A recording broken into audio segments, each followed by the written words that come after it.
Breaking news into CBS Sports HQ. The Seahawks are trading DK Metcalf to the Pittsburgh Steelers, according to multiple reports. The Steelers are sending a 2025 second-round pick to Seattle. Metcalf requested a trade on Wednesday. The Seahawks have honored that request, and the Steelers are reportedly honoring Metcalf with a new 5-year, $150 million contract. And for more on DK Metcalf to the Steelers, we say hello to CBS Sports lead NFL insider Jonathan Jones. How does this deal work? Steelers' second-round pick goes to Seattle, DK Metcalf to Pittsburgh for a new contract as well. How does this work for both teams?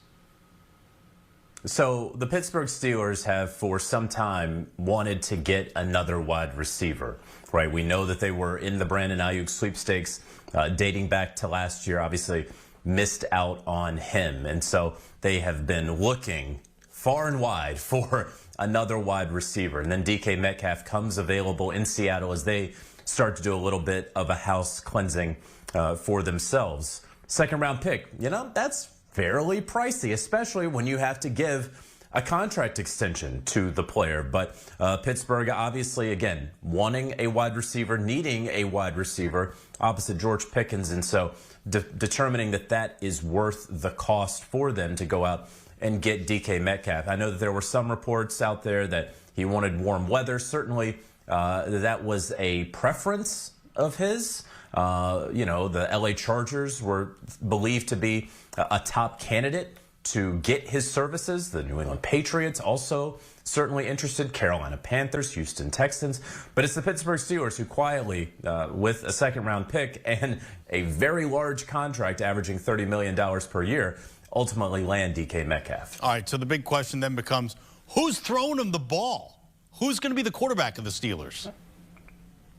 Yeah, I mean, and hopefully within a day, the Steelers will know who their quarterback is going to be. They had Russell Wilson and Justin Fields this past year. They said throughout the year they'd love if they could have both of them back. That was never realistic. But then at the end of the year, it became very clear that the Steelers would rather have Justin Fields than Russell Wilson, despite, of course, benching Justin Fields. Could it be Fields that signs with the Pittsburgh Steelers?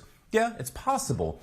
However, multiple sources have indicated to me that the New York Jets are a top, leading, at the top candidate for Justin Fields, however you want to phrase that or frame it. A lot of people believe that Justin Fields is either going to go to the Steelers or he's going to go to the Jets. And so we certainly will see how that handles itself. Another quarterback that could potentially go to Pittsburgh is Aaron Rodgers. That is a possibility for him. Minnesota is going to be a possibility for him. The New York Giants are a possibility, and so are the Pittsburgh Steelers. So this quarterback carousel right now, there shouldn't be anything else going on on Sunday night as it relates to the quarterbacks, because these guys are still technically with their teams. They are not yet free agents. And so we certainly will see once we get to 12 p.m. Eastern on Monday for, and we all love this phrase, Russ, the legal tampering window. Oh, the legal, exactly. Look,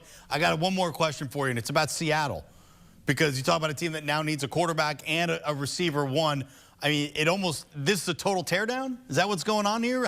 Who are they putting on the field next year?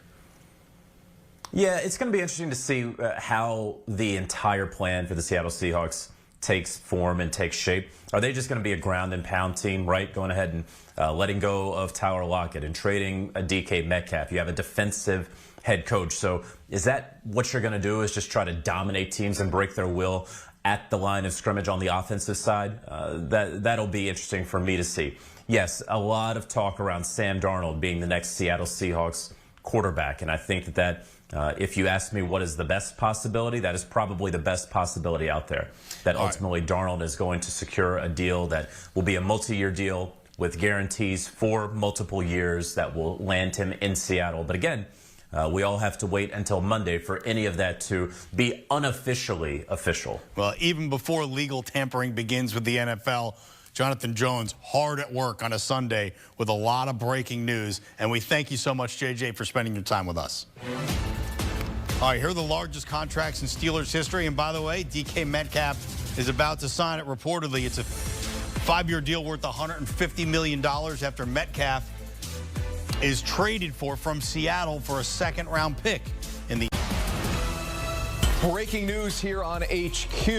Browns defensive end Myles Garrett has just become the highest paid non-QB in NFL history. That is according to our NFL insider Jonathan Jones. It's an extension to stay in Cleveland worth more than it's worth $40 million a year. 123.5 of that is guaranteed. As we give you a look at the highest paid non-quarterbacks currently in the NFL, Garrett tops the list, followed by Max Crosby. So you either rush the passer or you catch the passes, and you're in for something of a payday when you do it at an elite level. Of course, the context to this, Garrett was demanding a trade from Cleveland, saying he was intent on leaving the Browns. Not anymore with this new contract extension. Breaking news all over the place here in the NFL on this Sunday. No one better to bring in than our NFL insider, Jonathan Jones. Okay, Jonathan, I mean, boy, nice quiet Sunday for you here. We'll start with Garrett before we move on to other breaking news with a pass rusher. What do you make of this? I know everybody says, you know, money isn't everything, but it seems to have certainly spoken in Cleveland. Well, the Cleveland Browns, speaking of speaking, the Browns were always saying they weren't moving Myles Garrett.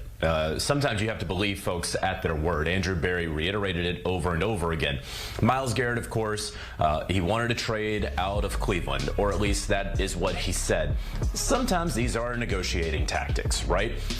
And what we were reporting at the NFL Combine more than a week ago in Indianapolis was it was likely that Myles Garrett would rescind his trade request if he were made the highest paid non-quarterback in NFL history.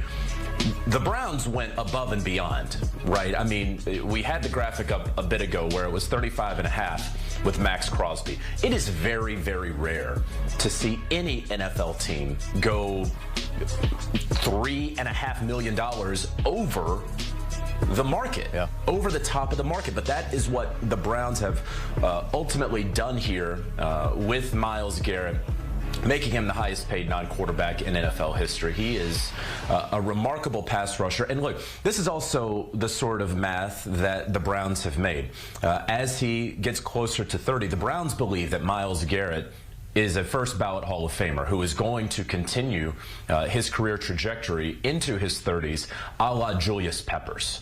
That's who they believe Myles Garrett ultimately is going to be, an all-decades player in his 20s who will continue to be an all-decades player in his 30s. We see right there where he is on that list. Also, what is interesting to note here, because he is the highest paid non-quarterback in NFL history, well, Jamar Chase wants to be the highest paid non-quarterback in NFL history. That number just went up, and it went up by a lot, right? And so the Bengals, I thought, were making a mistake back at the Combine where they were repeating that phrase, highest paid non-quarterback in NFL history. Every day that passed that they didn't get a deal done, that number was going to go up. And so now Jamar Chase, while he has been seeking something in the 40s, well, he is justified in that. Hey, Bengals, if you want to make me that guy, well, here's the new high watermark. Also, in that same division, the AFC North, TJ Watt is in line for a contract extension. And so now that number